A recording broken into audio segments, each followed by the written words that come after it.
तवक्को तो नहीं, आप कहते हैं तो जंजीर हिला देते हैं। सर, ये 3 फौजदारी के कवानीन खुद मुजरिमाना है। ये जुर्म की रोकथाम से ज्यादा हुकूमतों के जराइम को कानूनी शक्ल देने के लिए बनाए जा रहे हैं। अब तरफे तमाशा यह है सर कि पिछले सेशन में मोदी हुकूमत ने जन विश्वास बिल 2023 को, जिसमें 183 प्रोविजंस और 43 कवानीन थे इम्प्रिजनमेंट के, उसको निकालकर फाइन में तब्दील कर दिया। उसमें ड्रग्स एंड कॉस्मेटिक्स एक्ट को भी तरमीम की गई और सजा के बजाय सबस्टैंडर्ड ड्रग्स के लिए आपने फाइन ला लिया। तो मैं ये बोलना चाहूं सर कि सबस्टैंडर्ड ड्रग्स के मैन्युफैक्चर के लिए आपने जेल के बजाय फाइन उसमें तब्दील कर दिया तरमीम करके। तो ये जरूरी है बोलना इस ऐवान में कि जन विश्वास के नाम पर आपने इस सबस्टैंडर्ड ड्रग्स से आवाम को खतरे में डाल दिया। अब आप डीक्रिमिनलाइजेशन की बात करते हैं, जहां पर कंपनीज को सजा देना था वहां पर आपने नहीं किया, फाइन में तब्दील कर दिया। और जो कवानीन नॉन वायलेंट क्राइम्स हैं, सेडेशन, डेफेमेशन, उसको आपने इस नए क्रिमिनल लॉ में ला लिया। तो सर, ये बात साफ हो गई कि जन के लिए अविश्वास, धंधे के लिए विश्वास, ये इस हुकूमत का नया मंत्रा है। और लाइटर वेन में अगर मैं कहूं तो जॉन अलिया ने कहा था कि जुर्म में हम कमी करें भी तो क्यों, तुम सजा भी तो कम नहीं करते। सर, आज सच्चाई इस देश में यह है कि सूट पहनने वाला क्राइम से जुर्म से बच जाता है, जेल से बच जाता है। एक खाकी पहनने वाला किसी को करीब से गोली मार सकता है, हथकड़ी पहने हुए मुजरिम को, उसको कुछ नहीं, जवाबदेही नहीं है। सच्चाई हमारे मुल्क में यह है कि इस ऐवान में जिन पर टेररिज्म का चार्ज है वो इस कानून पर वोट डालेंगे कि टेररिज्म क्या है, नहीं है। सर, मुझे ये कहने की इजाजत दीजिए कि अगर आज भगत सिंह को और मोहनदास करमचंद गांधी को ये 3 कवानीन बनाए जाते तो भगत सिंह और मोहनदास करमचंद गांधी कहते कि रोलट एक्ट है, ये 3 कवानीन रोलट एक्ट है। अब हुकूमत को बताना पड़ेगा कि असल मकौले पुत्र कौन है। सर, सच्चाई यह है कि इस मुल्क के गरीब, दलित, मुसलमान, आदिवासी, इनके लिए जिंदगी से बड़ी कोई सजा नहीं है। और क्या जुर्म है पता ही नहीं इनको। सर, अगर हमको रिफॉर्म करना था, इस्लाह करना था, तो हमको उन प्रोविजंस को निकालना था जो हुकूमत और पुलिस को मनमानी करने की इजाजत देती है। हमको वो प्रोविजंस को निकालना था कि जो मंत्रियों को और पुलिस को ये मौका मिल जाता है लोगों को सालों जेल में रखने का, उन पर कोई जुर्म पर साबित नहीं होता। हमको ये करना चाहिए था कि जो प्रोसिक्यूटर होता है वो फैब्रिकेटेड एविडेंस डालकर ताकतवरों को अपनी ताकत की बुनियाद पर उनको छूट दे देते, वो काम नहीं किया। आज हमारे वतन अजीज भारत में सबसे ज्यादा अंडर ट्रायल अगर कोई है जेलों में तो मुसलमान, दलित, आदिवासी हैं। सर, इनका कन्विक्शन रेट देख लीजिए आप। एनसीआरबी का डेटा है 2017 से 21 का, 20% अंडर ट्रायल मुसलमान है, 16% कन्विक्शन है और मुसलमानों की आबादी 14.2% है।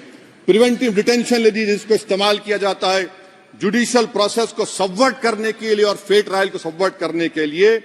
आज भारत की जेलों में 30% डेटेन्यूज मुसलमान हैं।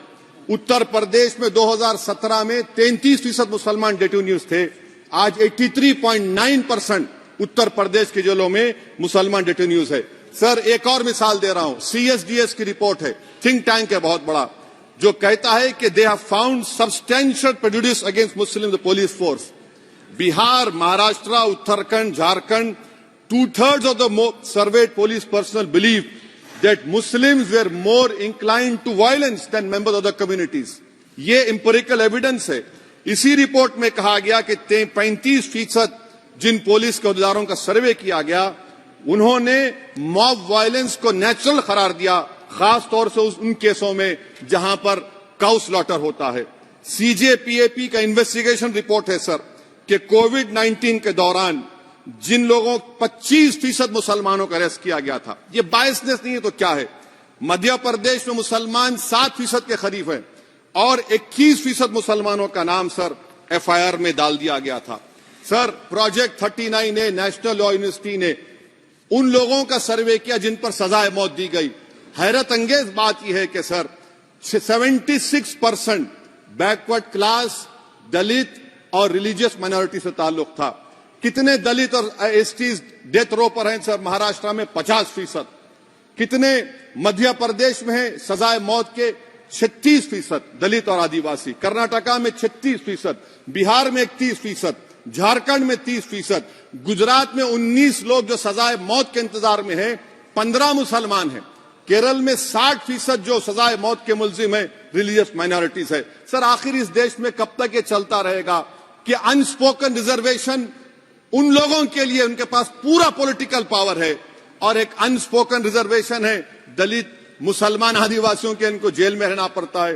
कि आखिर ये कैसे मुमकिन है सर कि आलाजात के जो अक्सरियती तबके के लोग हैं उनके पास सियासी ताकत है, माशी ताकत है, सोशल ताकत है, और मुसलमान और दलित आदिवासी जेलों में पड़े रहते हैं। अरे अगर आप 3 कानून लाकर इस्लाह कर रहे हैं तो कौन सा इस्लाह है? आप तो ताकतवरों का रिफॉर्म कर रहे हैं, गरीबों को इससे क्या फायदा हो रहा है?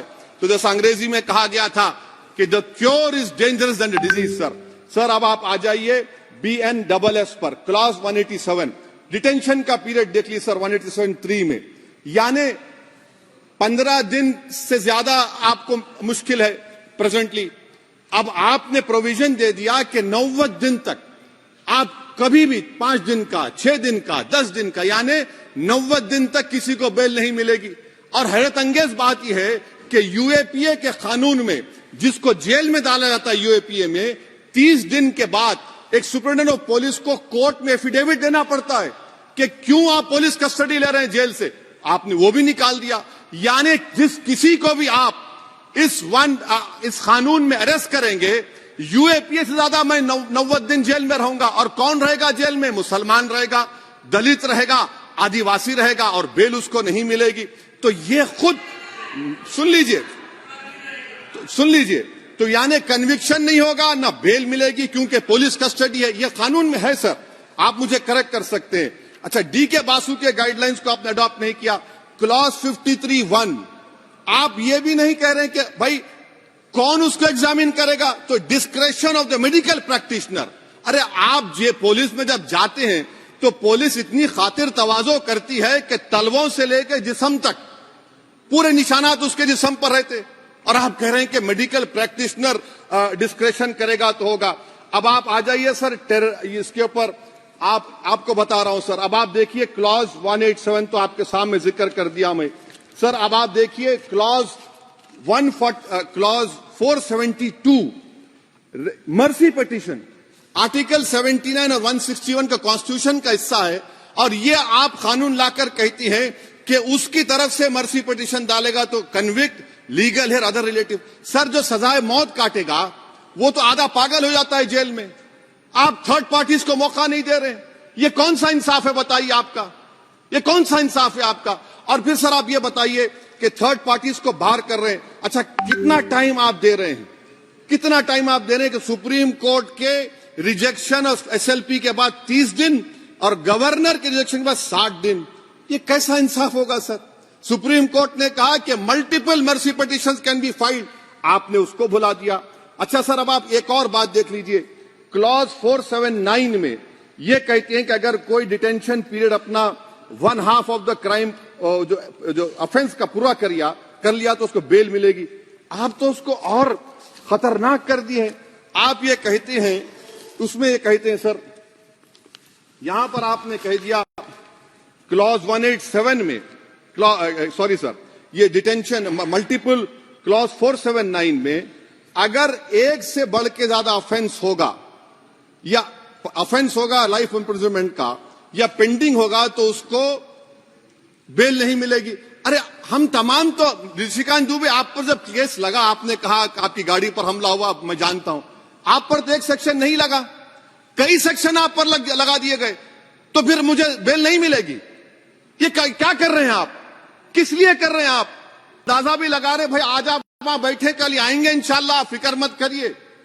पावर इटर्नल नहीं होता, ये तो कुदरत का निजाम है कि जो गंदगी करता है तो उनके लिए किसी और को मौका मिलता है, मगर आपको आना पड़ेगा एक दिन। आप ये गंदगी कर रहे हैं। अच्छा सर, ये बताइए कि हमने आप किसको कितना persons who have pending proceedings in more than one offense.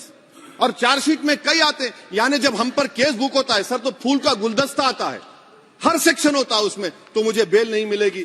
तो ये एक बात है सर। फिर आप आ जाइए सर, मैं आपको बताना चाहूंगा सर, यहां पर आपको, सॉरी सर ये इतना बड़ा बिल है।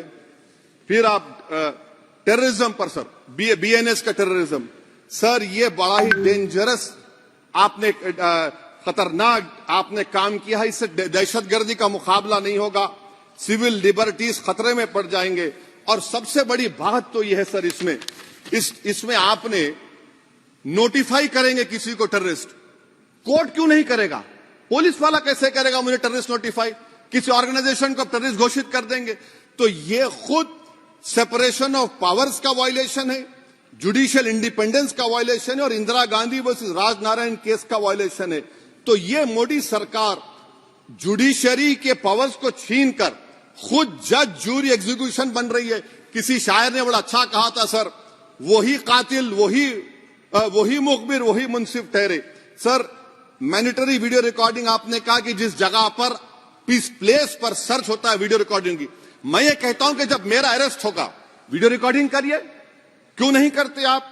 जब मेरे घर पर पुलिस आती है वीडियो रिकॉर्डिंग करिए, जो मैं पुलिस को देता हूं उसकी वीडियो रिकॉर्डिंग करिए, विटनेस स्टेटमेंट होगा क्लॉज 183 में उसका वीडियो रिकॉर्डिंग करिए। क्यों नहीं आप पैसे देते कि हर पुलिस वाले के जिस्म पर एक वीडियो रिकॉर्डर हो और एक्यूज को मिलना चाहिए, आप नहीं मिलता एक्यूज को। हाँ आपको नहीं है, मैं जानता हूं। क्लॉज 250 और 262 सर इनकंसिस्टेंट है। तो क्लॉज 250 में 60 डे टाइम लिमिट है डिस्चार्ज के लिए। अगर एक्यूज को कागज नहीं मिलता है, हम सब जेल में गए, मैं कई मर्तबा जेल में गया हूं, ससुराल में इतना नहीं गया जितना जेल को जाने का मुझे मौका मिला, चाहे कांग्रेस की तेलुगु देशम की हुकूमत रही है। ससुराल कहते हैं कुछ लोग। क्लॉज 262 है, क्लॉज 262 में डिस्चार्ज एप्लीकेशन है, वो फ्रेमिंग ऑफ चार्जेस के बाद डाल सकते हैं। ये it defeats the purpose. What is the discharge application which is to prevent police from using delay tactics? Discharge always precedes framing of charges.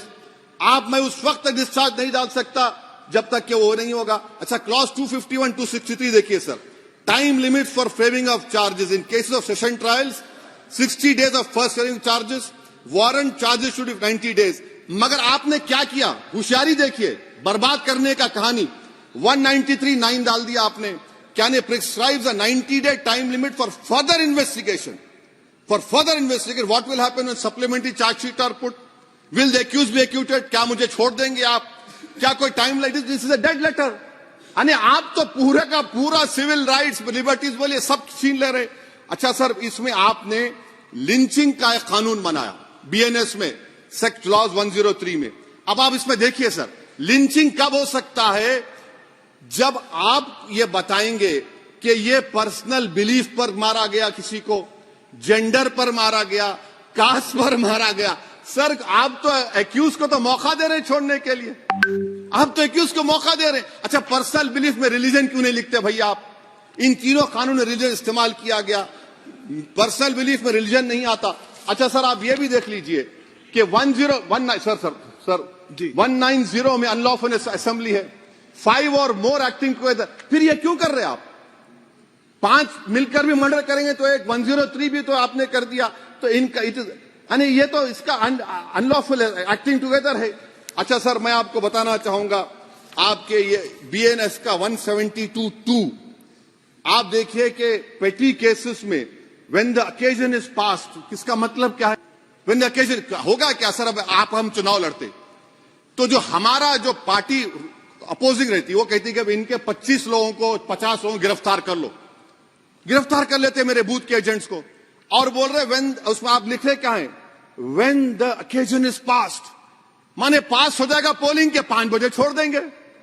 अरे आप अपना ही हाथ काट रहे हैं अपने आप। याद रखिए, आज आप मुस्कुरा रहे हैं, कल यहां पर बैठेंगे कोई और कर देगा काम आपके ऊपर। अच्छा रेप सर, रेप क्या? रेप सिर्फ महिलाओं का होता है, मर्दों का रेप नहीं होता क्या? आपका प्रोविजन नहीं है क्या? स्टॉकिंग नहीं होती है मर्दों की? अच्छा जस्ट होता है सर, आप हंस रहे हैं, होता है। आपकी हंसी इस बात का इकरार है कि आप जानते हैं किसका हुआ है। तो justice JS Verma sir, justice JS Verma का जेंडर न्यूट्रल बनाइए। अच्छा, क्लॉज 69 को, क्लॉज 69 लव जिहाद आ गया। देखिए सर, क्लॉज 6 लव जिहाद आ गया, उसमें बियॉन्ड रीजनेबल डाउट प्रूव ही नहीं कर पाएंगे आप। अब उसमें क्या बताना पड़ेगा? सप्रेसिंग आइडेंटिटी, यानी अगर कोई महिला मोनू मानेसर चोमू चंडीगढ़ से इश्क करती है, बाद में उसको मालूम होता है कि वो मानेसर का नहीं है, चंडीगढ़ का नहीं है, तो क्या क्लॉज 69 एक्शन में आएगा? आप बताइए कि अच्छा, अगर कोई ये कहेगा कि मेरा नाम कुछ नाम है, कई कुछ नाम होता है जो कॉमन नाम होता है मुसलमानों में, दीगर मज़ाहिब में, तो क्या वो सेक्शन अप्लाई होगा? ये क्या आप कर रहे हैं? अच्छा, आपने अडल्ट्री को निकाल दिया, आपने होमोसेक्सुअलिटी को निकाल दिया, तो ये कंसेंशुअल सेक्सुअल रिलेशन जो 18-20 साल के ऊपर के लोगों में करते हैं, मैं इसका खिलाफ जरूर हूं मजहबी एतबार से, मगर आप क्यों उनकी ऑटोनॉमी को रोकना चाहते हैं? अच्छा सर, सेक्शन क्लॉज 1093 बीएनएस का, आपको it does not require knowledge और intention part of person facility commissioner organise crime. ये मैं 5 मिनट दीजिए सर। सर बीएनएस का आप सेडेशन पे देख लिए, सेडेशन को आपने दोबारा ला लिया, लफ्ज सेडेशन इस्तेमाल नहीं किया आपने। 3 साल से 7 साल आपने सुप्रीम कोर्ट को अंडरटेकिंग दी थी कि प्रोविजन नहीं लाया जाएगा। तो चेयरमैन सर, यहां पर हिंदी के एक बहुत मशहूर कवि का वो शेर मुझे याद आ रहा है, मैथिली शरण गुप्त का, कि राज्य को यदि हम बना लेंगे भोग तो बनेगा वो प्रजा का रोग, फिर कहूं मैं क्यों ना उठकर हूं आज मेरा धर्म राजद्रोह। कार्ल मार्क्स ने कहा था sir, history repeats itself first as a tragedy, second as a farce. अब क्लॉज 195(1)D देखिए, it criminalises the making of publication of false and misleading information jeopardising sovereignty integrity of India. Vague है, यानी जो कोई भी पत्रकार investigative journalism लिखेगा आप उसको इस्तेमाल कर लेंगे और जेल की सलाखों में उसको डालकर आप सड़ा देंगे। सर मैं आपको और एक बात बताना चाहूंगा कि रैश एंड नेग्लिजेंट एक्ट जो आईपीसी में था 2 साल थे, 304, आप उसको बढ़ाकर 5 साल कर दिए 1061 में, बीएनएस 1 में। और rash and negligent driving 304 IPC में था, 2 साल की सजा थी, आपने 10 साल कर दिया। ये क्रिमिनल जुरिस्प्रूडेंस का हिस्सा नहीं है। अच्छा, क्रिमिनल ऑर्गेनाइजेशन उत्तर प्रदेश में यूपी गैंगस्टर एक्ट में एक चार्जशीट में गैंगस्टर एक्ट लगता। सर आप बताइए फिर यूएपीए का क्या होगा, पीएमएलए का क्या होगा, महाराष्ट्र मकोका क्या क्या होगा, गुजरात के कोका क्या क्या होगा? आप ये सब कानून रख रहे हैं और एक पुलिस वाले को आप ये तमाम कानून की इजाजत देंगे? याद रखिए, जिंदगियां बर्बाद करने का काम आप कर रहे हैं और सबसे बड़ा इसका नुकसान होगा। किसका नुकसान होगा? दलितों का, मुसलमानों का, आदिवासियों का। और वो पॉलिटिकल पार्टीज जो कल आज सत्ता में है, कल नहीं रहेंगे, वो बदले की भावना से काम करते हैं। सर मुझे पुलिस ने पीटा सर, 1999 22 दिसंबर को मेरे सर पर 20 टाके लगे, पीठ से लेकर पैर तक मारा गया। आपको मालूम सर क्या हुआ? तेलुगु देशम की सरकार थी, उन्होंने उन दोनों पुलिस वालों को जिन्होंने मुझे मारा था उनको आईपीएस कन्फर कर दिया।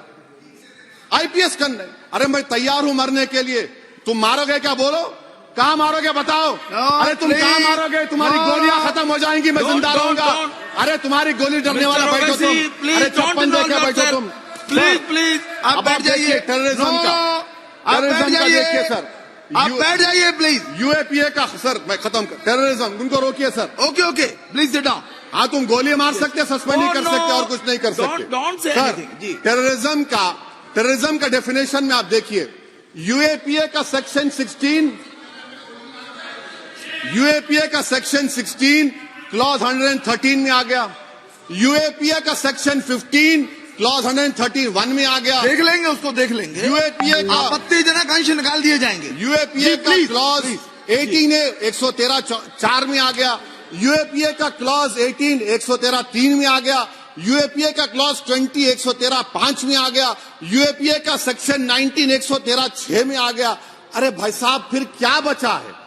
आप यूएपीए से, मकोका से, गुजरात कोका से, पीएमएलए सब ला लिए। तो स्पीकर सर मैं अपनी बात को खत्म करने से पहले मैं उम्मीद कर रहा था कि मैंने वजीर दाखिला का एक स्टेटमेंट सुना था अमित शाह साहब का कि जब गुजरात के होम मिनिस्टर थे तो उन पर जुल्म किया गया, उनको दबाया गया। मगर हम ये समझ रहे थे कि जिस शख्स पर नाइंसाफी हुई है, जो वो क्लेम कर रहे हैं, तो कम से कम वो दूसरों से नाइंसाफी तो नहीं करेंगे। आप क्या कर रहे हैं? अरे ऐसे हजारों लोग हैं जिन पर जुल्म हो रहा है, ना उनके पास दलील है, ना उनके पास वकील है, ना उनके पास आजादी है। Thank तो you. ये तीन सर मैं आखिर एक लव ये तीनों कवानीन हमारे मुल्क की जमहूरियत के लिए, इन गरीब तबकात के लिए नुकसानदेह साबित होगा। और ये सरकार को मैं चार्ज दे रहा हूं, आप चेक रिपब्लिक में निखिल गुप्ता बैठा है, लेके आओ ना उसको। कुलभूषण यादव पाकिस्तान में बैठा है, लेके आओ ना।